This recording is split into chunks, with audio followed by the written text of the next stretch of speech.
Today, what I want to do is I want to show you how to get up on top of your financial house. I want you to get up on top of your financial house and be standing up there. It's going to take you a few years. It's not going to be quick. If you're looking for get rich quick, you're in the wrong room. And how do you get up on top of the house? In Tennessee, if we want to get up on top of the house, we use this thing called a ladder. And ladders have steps. And they have rules about the steps. If you get up the ladder and it starts moving, if you're over 16, you come back down. And you steady the ladder and you do it again. You repeat the steps. But you take the steps slow and gradual. You don't skip steps. Because otherwise you'd be hanging upside down with your leg broke. Your neighbor would be laughing at you. No step skipping. Be willing to come back down to solid ground and repeat the process. These are the rules of using a ladder. Around our place, we call these ladders, these steps, baby steps. And you don't do baby step 4 until you've done baby step 1. There's a process here. And there's a reason, because you have to lay a solid foundation. If you're going to build a house, you don't bring the trim carpenter in and start tacking up the crown mold if you hadn't done the drywall and built the house on top of the foundation. You start with the foundation and you build up from there. Baby step 1, we're going to start with, before we do anything else, $1,000 baby starter emergency fund. It's only $1,000, and I want you to get $1,000 as fast as you possibly can to start that. So that's not your emergency fund, that's your starter emergency fund. I want you to get 10 Benjamin Franklins, baby, right quick, right now, fast. This is the easiest baby step because it's only $1,000. And it's the one you'll do the fastest in most cases. This is the hardest baby step because this is the point you decide, am I really going to change my life? Am I really going to buy into this stuff? Am I really going to do something that other people are doing? Am I really going to engage this process? Or am I going to keep doing it, slopping it up the way I've been doing it? I'm going to get serious. I'm going to get focused. This thing is going to change. Because, here's the problem. We don't like change. Human beings don't like change. We tend to do the same thing over and over and over again. Some people work in a job that they've been with 15 years and they hate every day of it, and the only reason they don't change is because they don't like change. Even if we're doing things and they're not working for us, we defend it. We protect and fight for our right to be stupid. We get stuck in our stuff, don't we? We're like a toddler sitting in a poopy diaper. Yeah, I know it smells bad, but it's warm and it's mine. We don't like change. Let me tell you, if you're going to win in this life, you have to learn to embrace change, because the only thing that never changes is we're going to change. Change is a way of life. Embrace it. And you got to embrace it with changing and doing some new stuff with your money. Start with $1,000 in the bank. You got to learn to save money, because nobody does it. Everybody talks about it. Everybody looks at it and goes, and nobody does it. We're walking around with no money, the richest country the world has ever known, and all the money leaves your house every month. You have to make this a philosophical process, a theological process, a spiritual and emotional, a relational and a mathematical process. I'm saving money. I'm sick of being broke. I've been doing budgets for 20 years. I do know about. I know it's tough. I know it's hard. So's being broke. So what we're starting here is the first step of savings. It's the emergency fund. Grandma said to save for a rainy day. 78% of Americans, according to Money Magazine, are going to have a major negative financial event in any given 10-year period of time. You better be ready. It's coming. You need to be ready.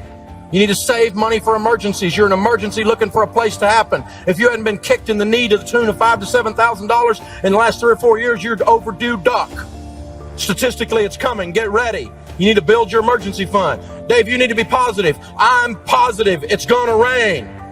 Get you an emergency fund. That's how this stuff works. This $1,000, you don't even have to put this in the bank.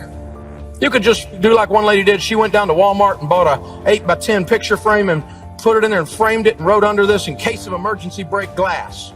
You don't want to keep it in the underwear drawer because the pizza man will get it. You got to keep it where you can't get to it too easy, but where you can get to it if you need it. Get that $1,000 set aside. Get that minimum baby step, that beginner starter emergency fund ready to go.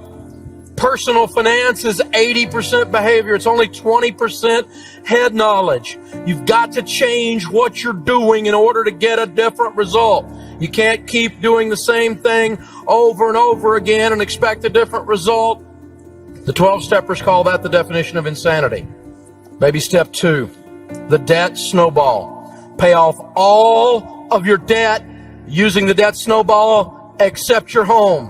We're going to list our debts smallest to largest. We're going to pay minimum payments on everything but the little one, and we're going to attack the little one with the vengeance. When the payment is gone there, we're going to take that payment and any other money we can squeeze out of our budget in our life, and we're going to attack number 2. When number 2 is gone, we're going to take the payments from 1 and 2 and everything we can squeeze out of our life, we're going to attack number 3. And every time that snowball rolls over, it picks up more snow to where by the time you get to your largest debt except your home, which is typically a student loan or a car payment, isn't it? When you get to that student loan or car payment, the average family in America is paying between $1,500 and $2,000 a month in payments not associated with their home.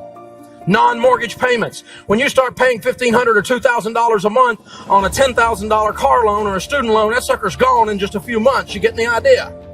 We pay this off smallest to largest. Well, Dave, would it not be mathematically proper to pay off the highest interest rate first?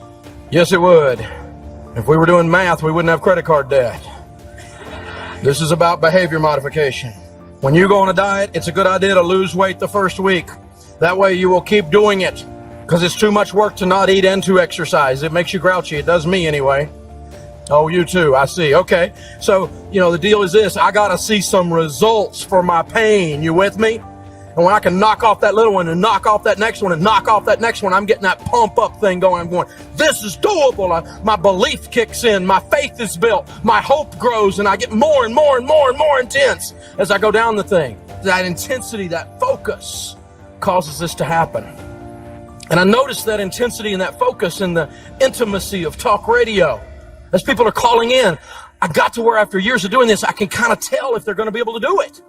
I can hear it in their voice. I can hear it in the cadence of their speech, in the words that they're using. I can discern what's happening. Not every time, but I started noticing that I can tell that one's going to make it and that one's not. Because they'll call up and they'll go like, Dave, I'm getting out of debt. It's not that extreme, but sometimes it is. But you get this thing coming up out of them. You can feel it. I've had it. Les Brown, the great motivator, says people change their lives when they have finally say, I've had a moment where I say, I've had it. I'm sick of this. That's when you change your life. You got to get to that point. You can wander into debt, but you can't wander out. You got to have this moment where you say, that's it. I'm tired of working my butt off and I don't have anything to show for it but an empty payment book. That's how this works. But I promise you, it works, baby.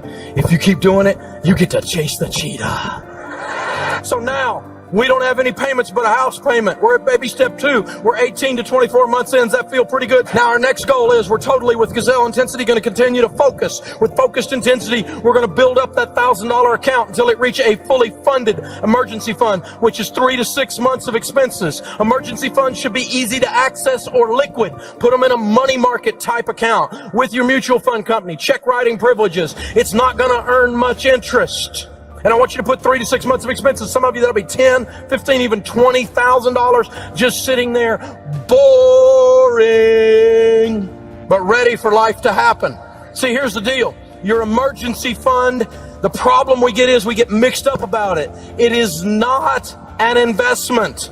Your emergency fund is insurance. Here's the difference. Investments are money that make you money. Insurance costs you money to protect your money that is making you money. You buy insurance to protect your house, to protect your health. You buy insurance to replace your life and the money you make if something happens to you, called life insurance. Insurance is an expense that protects assets. Your emergency fund is not an asset. It technically is in accounting terms, but you don't need to look at it that way. In other words, if it earns a little interest, that's just good. But it's not there to earn interest. It's there to protect your 401k. Because if you have to dip into your 401k because you didn't have an emergency fund and the government takes half of it in penalties and taxes, that's what's known as stupid. Because you didn't have an emergency fund.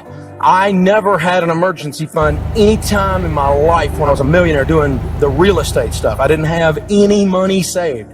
Everything went back into the deal. Everything we spent, everything we consumed. No money, no liquidity, no cash. And that's one of the reasons I went down, because I had no wiggle room. And that's what this is. It puts a pad between you and Murphy. You know who Murphy is. If it can go wrong, it will. And let me tell you what, you don't have an emergency fund, Murphy will move in your spare bedroom and bring his 3 cousins, broke, desperate, and stupid.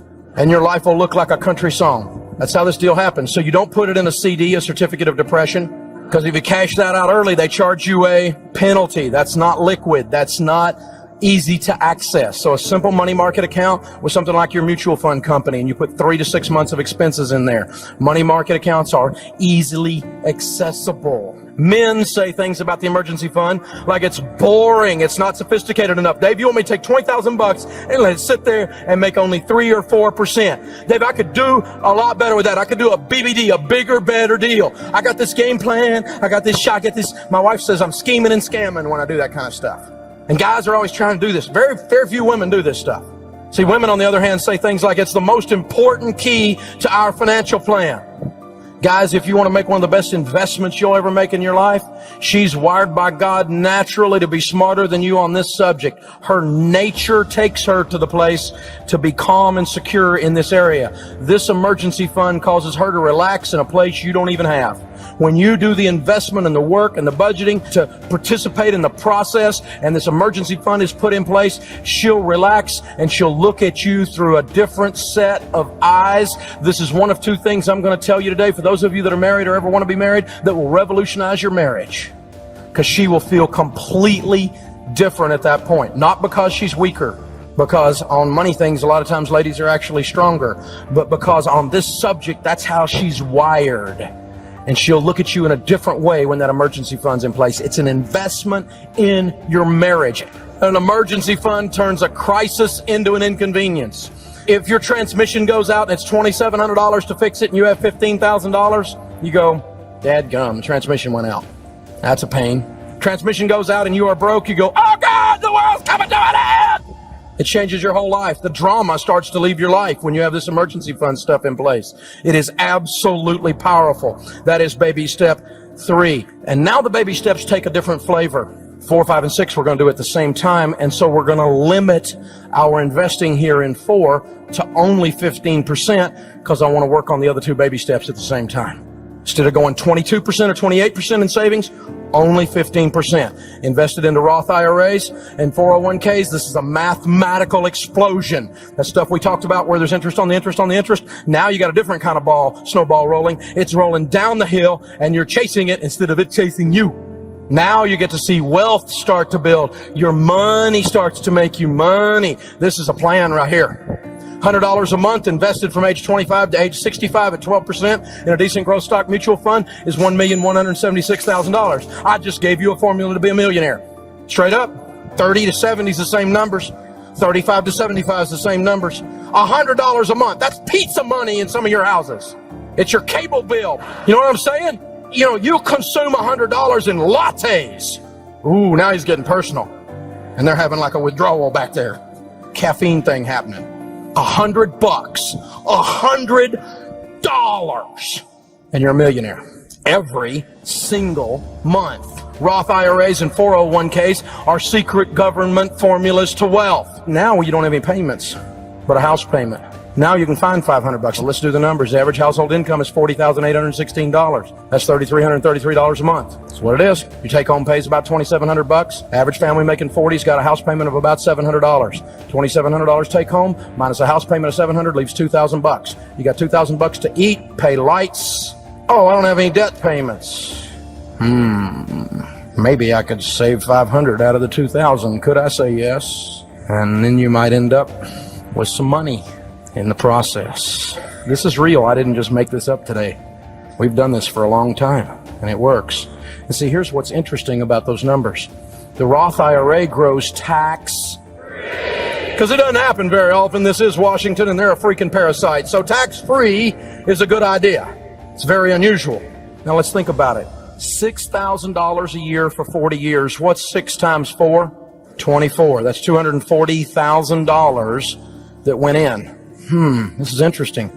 $240,000 went in, and it grew $5.8 million. So out of $5,800,000, $5,600,000 of it you didn't put in. Wow, it's all growth. The whole thing is growth. It's the snowball adding snow. And the fact that it's tax is huge, because taxes on $6 million would look a lot like $1,600,000, which means this word Roth is worth, in this example, somewhere around $400,000 a letter. The 401k is a secret government formula to wealth, because you do that investing pre-tax. If you take $1,000 of your income and bring it home, by the time it gets home, it looks suspiciously like $700. But if you put it in pre-tax, the whole $700 plus your $300 you would have given to Congress goes in. Why is that important? Because $240,000 turns into $5.8 million. So we want as many of these government dollars as we can gather up that would have gone to them earlier. We use them. They do a lot of heavy lifting. So every one of them are multiplied bazillions of times over. So every dollar I can keep in my hand to grow money with pre-tax investing is genius. But the trick is you need to start right now. Ben and Arthur illustrate that fact for us. Ben invests starting at age 19. He invests $2,000 a year in a good growth stock mutual fund all the way up until age 26. Ben puts in $16,000 for 8 years, $2,000 a year. That's $16,000. At age 27, he quit investing. It's not a trick question. And the money grows and the money grows and the money grows. His brother Arthur wakes up and says, whoa, I've been dumb. I need to catch up. I'm going to start investing $2,000. He starts at age 27. He invests $2,000 a year from age 27 all the way to age 65. He puts $78,000 in, and he never catches up. The guy who put in $16,000 beats the guy who put in $78,000 by $700,000. Some of you are going, that's a real neat chart if I was 19. You understand, if you gather this information, you put it in your brain and it changes your heart and causes you to handle money differently the rest of your life. This one section right here, this one chart will make you a multimillionaire. I just made you a millionaire if you got this. Now, let me just tell you, some people say, well, am I too old to save money? Not if you're still sucking wind. Besides that, you can't go backwards. This is your only option. Start where you are and let's go. I'm 52. It's too late, so shoot yourself. I mean, what are you going to do?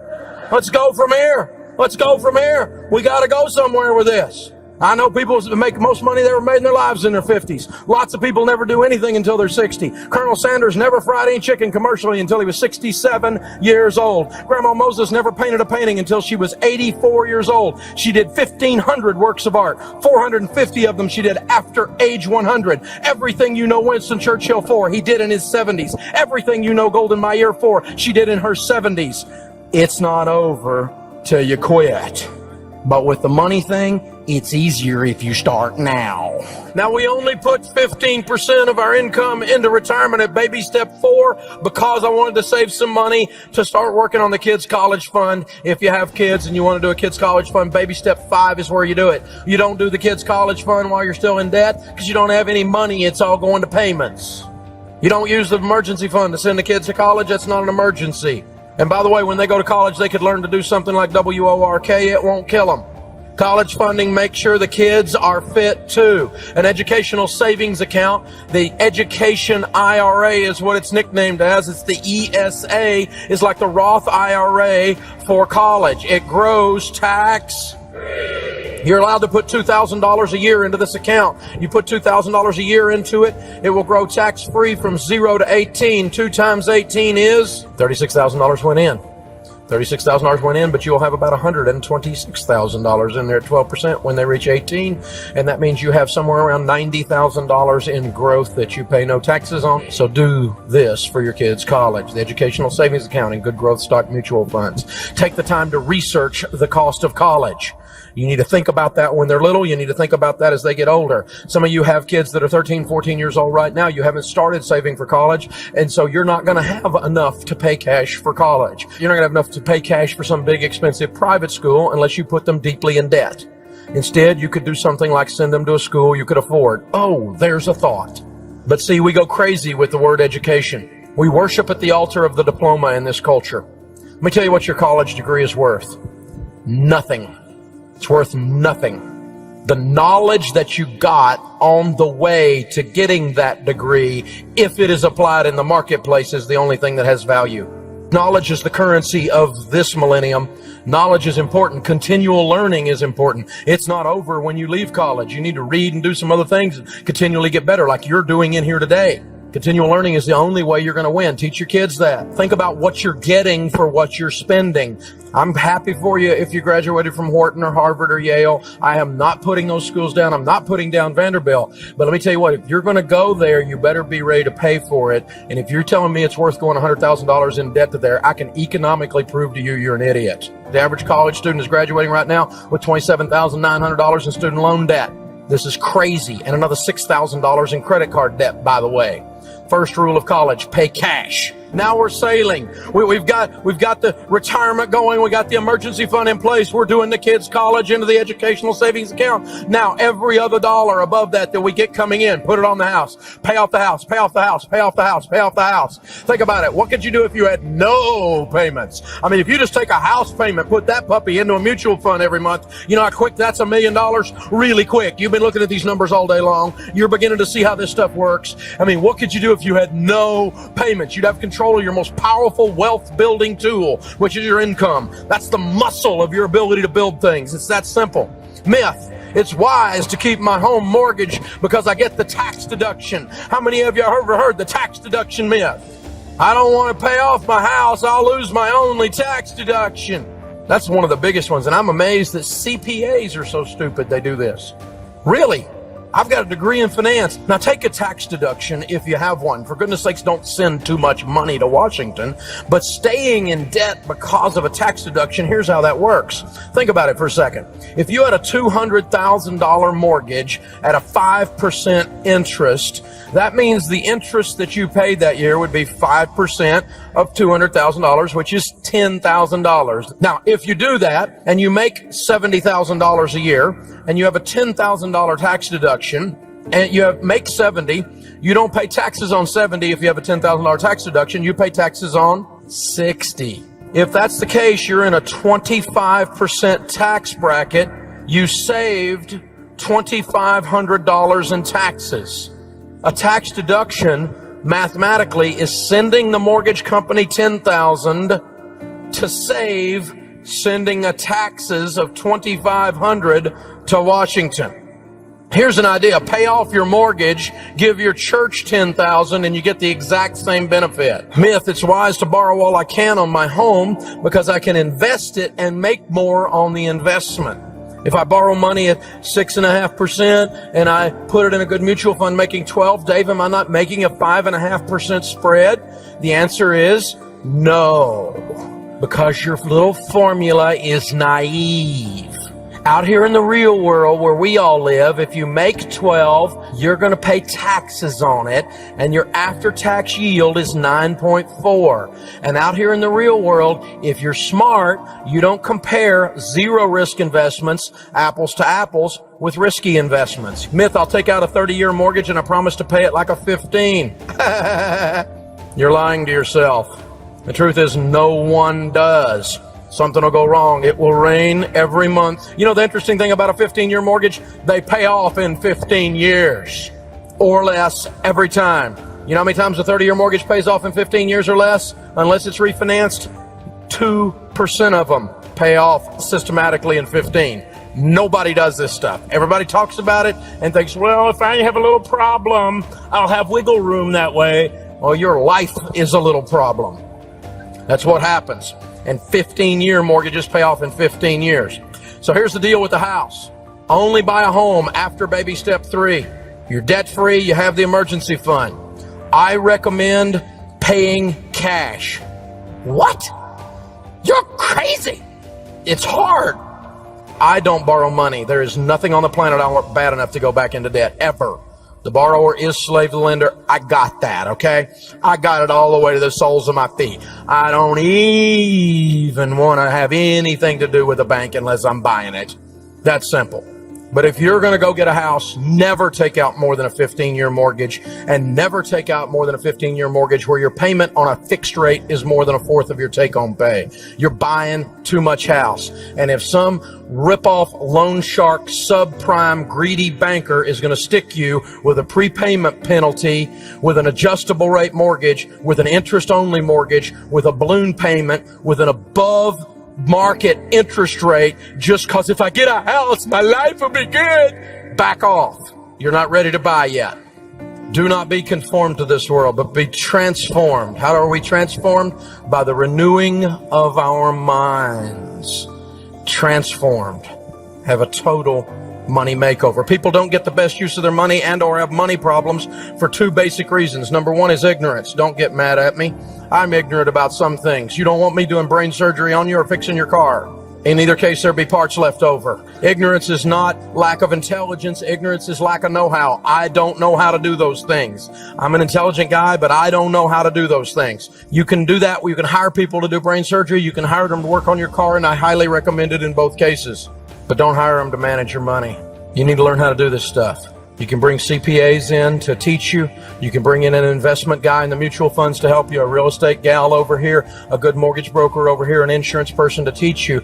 But they all need to have the heart of a teacher, because all you're looking for is counsel. You're not looking for a babysitter. You're not looking for a daddy or a mommy, because it's your job to manage your life. In the multitude of counselors, there's safety. You gather the information, but you make your decisions.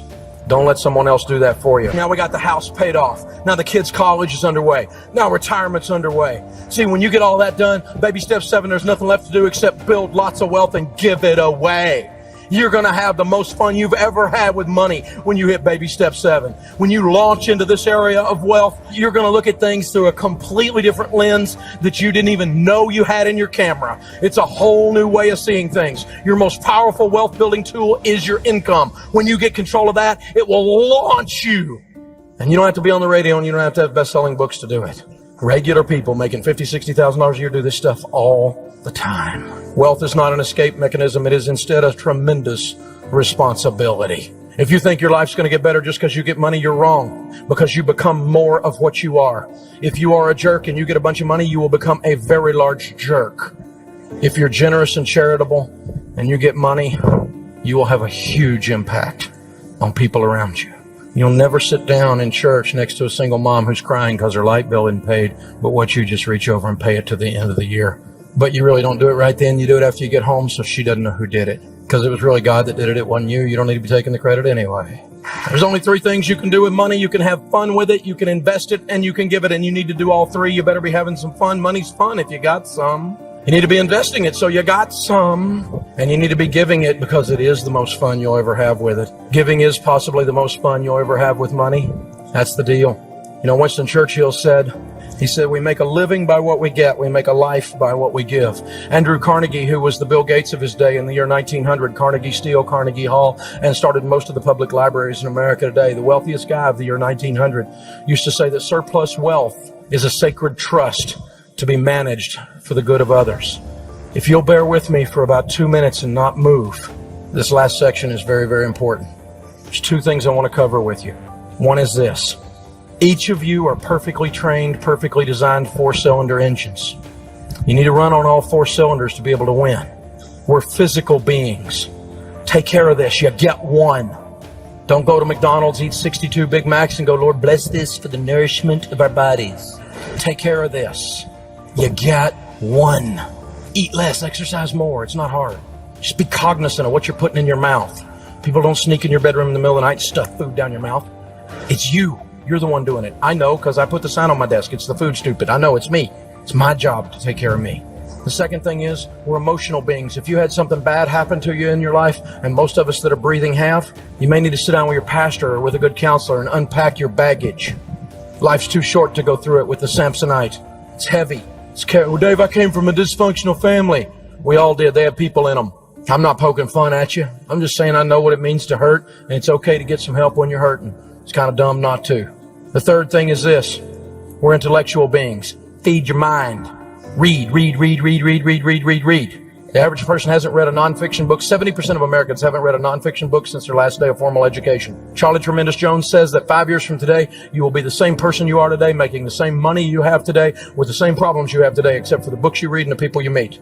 Now, you can be an intellectual, you can feed your intellect and grow, you can take care of your body, and you can take care of your emotions, but if you do those 3 out of 4, you are not running on 3/4 or 75% power. Until you plug in the 4th one, the other 3 don't work right. And when you plug it in, it takes you to more than 100% power. It takes you to 110% power. It kicks in the joy. It kicks in the celebration of life. It kicks in the passion of life. It increases your creativity. It changes everything about the other 3. What am I talking about? Talking about the spiritual. This step-by-step baby steps program is steeped in common sense, biblical wisdom. It is an absolute process that is proven. Literally to date, millions with an S of Americans are somewhere in those baby steps. They're right now working this exact process. Millions and tens of millions, even hundreds of millions of dollars of debt has already been paid off. Whether this stuff works is not in question. The only question that remains this evening is what you're gonna do. Don't wake up 5 years from now and wish you'd changed your life. Go home this week and start. Do it right now. It's as you will it. Thank you, Dallas. You're awesome.